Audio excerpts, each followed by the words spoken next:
The man never expected it. To cover for his teammates, he stayed behind alone to hold off the demon god. And when he finally saw the light again 10 years later, not only had he de-aged, but the kingdom had also hailed him as the strongest mage hero. Despite his fame, he did not seek a title or position. Instead, he returned to the guild and started over as an adventurer. Not long ago, the main guy emerged from the ground. At first, he just sensed something was off. He followed the route he remembered back to the capital. But when he reached his old friend's house, it was no longer the same building. The butler saw his ragged appearance and turned down his request for a meeting. Seeing that, he decided to head to the adventurer guild. But a giant statue in the middle of the road caught his attention. Then he made his way to the guild. Just as he was about to ask the receptionist, a middle-aged man grabbed him crying and pulled him into a room. That man was his former teammate Gran. He could not believe the main guy had made it back. Then another teammate Eric showed up. But what surprised them both was that the main guy looked younger, not older, as if he had aged backwards by 10 years. Eric was now the king of the kingdom, and Gran had become the guildmaster. That statue was commissioned by Eric. Since the sculptor had never seen the main guy, he based it on their descriptions, and they also granted him a noble title. But the main guy knew the trouble a dead man returning would cause, so he refused the title,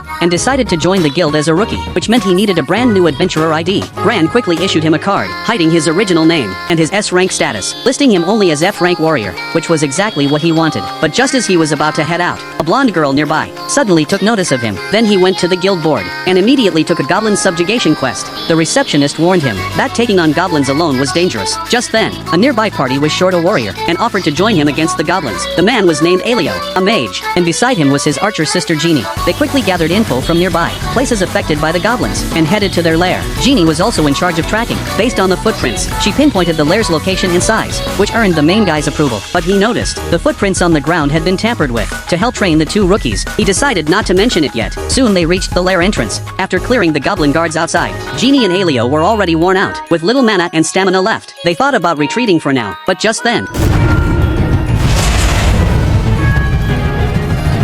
ゴブリンロードか。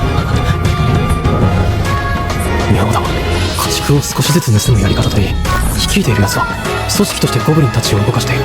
それなりに知性もあるはず。